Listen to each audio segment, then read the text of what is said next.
រដ្ឋក្នុងតំបន់អង្គរទទួលប្រយោជន៍ពីអនុផលព្រៃឈើក្នុងតំបន់អង្គរសៀមរាបផ្លែគុយផ្លែសិមុនឬសេមុនភ្ញៀវនិងផ្លែឈើព្រៃមួយចំនួនទៀតបានចាប់ផ្ដើមប្រមូលផលហើយដែលនេះសុទ្ធសឹងជាអនុផលពីព្រៃឈើក្នុងរមណីយដ្ឋានអង្គរអនុផលទាំងនោះបានផ្ដល់ជាចំណូលបន្ថែមសម្រាប់ប្រជាពលរដ្ឋនៅក្នុងតំបន់ប្រជាពលរដ្ឋរស់នៅក្នុងរមណីយដ្ឋានអង្គរចាប់ផ្ដើមប្រមូលផលផ្លែឈើព្រៃនៅតំបន់ជុំវិញយកលក់ដូរនៅតាមផ្លូវក្បែរប្រាសាទដែលគេឃើញច្រើនជាងគេគឺនៅតាមផ្លូវប្រាសាទអង្គរវត្តដូចជាផ្លូវគោម៉ៃជាដើមអ្នកស្រីយប់កតរស់នៅភូមិតាក់សិនខាងត្បូងសង្កាត់គោកចកលក់ផ្លែឈើលើផ្លូវគោម៉ៃរយៈពេល6ឆ្នាំមកហើយអ្នកស្រីមានលក់ផ្លែឈើចម្រុះជាច្រើនហើយរដូវនេះផ្លែឈើមានលក់ច្រើនជាងគេ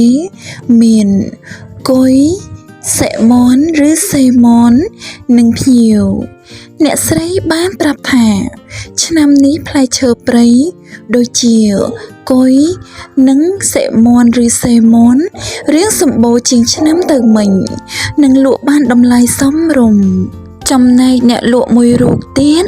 គឺអ្នកស្រីចំបៃក៏កំពុងមមាញឹកក្នុងការរៀបចំផ្លែឈើដាក់លក់លើកញ្ច្រែងនិងចងព្យួរជាចង្កោមដើម្បីតាក់ទាញអ្នកទិញផងដែរអ្នកស្រីបានប្រាប់ថាផ្លែគុយនិងផ្លែសេមុនឬសិមុនជាផ្លែឈើព្រៃប្រចាំតូបនារដូវនេះហើយអតិថិជនចូលចិត្តទិញពិសាណាស់ពិសេសអ្នកទេសចរមកពីចម្ងាយត្បិតជាអ្នកលក់បន្តតែអ្នកស្រីចំបៃបានដឹងតាមអ្នកភូមិមកថាតំបន់ដែលសម្បូរផ្លែឈើព្រៃជាងគេគឺនៅតំបន់អង្គរដូចជាផ្លែគុយគឺមានដុះច្រើននៅក្នុងតំបន់ប្រាសាទដូចជាប្រាសាទព្រះខ័នប្រាសាទនាគពន្ធនិងទំនប់បារាំងជាដើមដែលអនុផលទាំងនោះជួយរកចំណូលមួយផ្នែក